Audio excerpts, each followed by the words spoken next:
Hey, hi everybody. Welcome to our daily devotional. It's Trevor from Port Shepstone. Just a shout out to all of you people out there.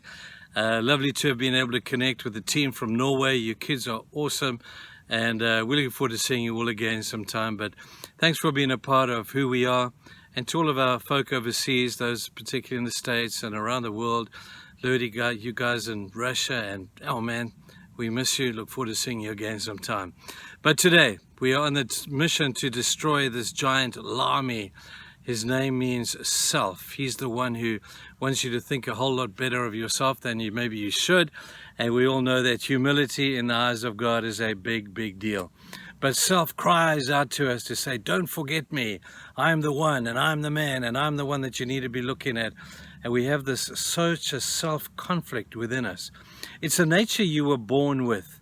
Some people think we need Satan in order to sin. I don't think that's true. I think we need to give Satan a break at this point.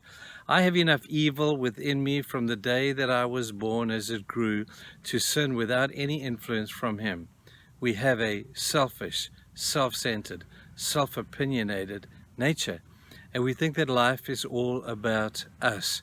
Now, we said yesterday that the cruel fact is that there's only one good self, and it's a dead one. And I need to reinforce this continually. Forgive me if I sound like a stuck record. But there are other aspects of the self. There are other approaches to self. Once we acknowledge it, which many people in the religious or any religious world will acknowledge, they go about trying sometimes to, the best word I can think of is to camouflage the self. They like to put it under a covering where it's not so obvious. There are some people who camouflage themselves in the guise of religion, and they cover themselves with this guise of good behavior and obedience to the law. And pray tell, even good works can be a guise or a covering or a camouflage to what's really going on underneath. There are others who will justify themselves, like Achan did after he had taken the stuff in the book of Jericho. He was the one saying, man, I'm not sure I could have trusted God enough for the next day, and therefore I had to take what was mine, because no one was being hurt. No one saw what I was doing. This didn't affect the big cause of things. And he lost his blessing because his self was out there doing its job. There are others who rationalize themselves. Samson could have rationalized himself and his devastation and his mess-ups by saying, for goodness sake, it's just me. I can't help myself. I'm so strong, and I'm such a man for the woman, and I've got all these great gifts and this great power and all these great wonderful things that God has given me. I can't help it that God has given me so much. I'm just being me. He could have rationalized himself completely. There are others who maybe minimize themselves, like Ananias and Sapphira. There they are, and they sold their property because they saw what Barnabas had done, and they thought, man, we want a bit of that action. We want people to say what good people we are, just like they did about Barnabas. And so they lied. They didn't, if they sold their property, they gave it to Peter, and the Spirit of God told them these people are lying, and they lost their lives because they minimized the power of the self. Strangely, there are other people who even chastise themselves or their self. You get people who, back in the old times, man, they'd beat the heck out of themselves because they hated their sinfulness, and they thought, man, if only I can beat the heck out of me and I'll behave in a better way.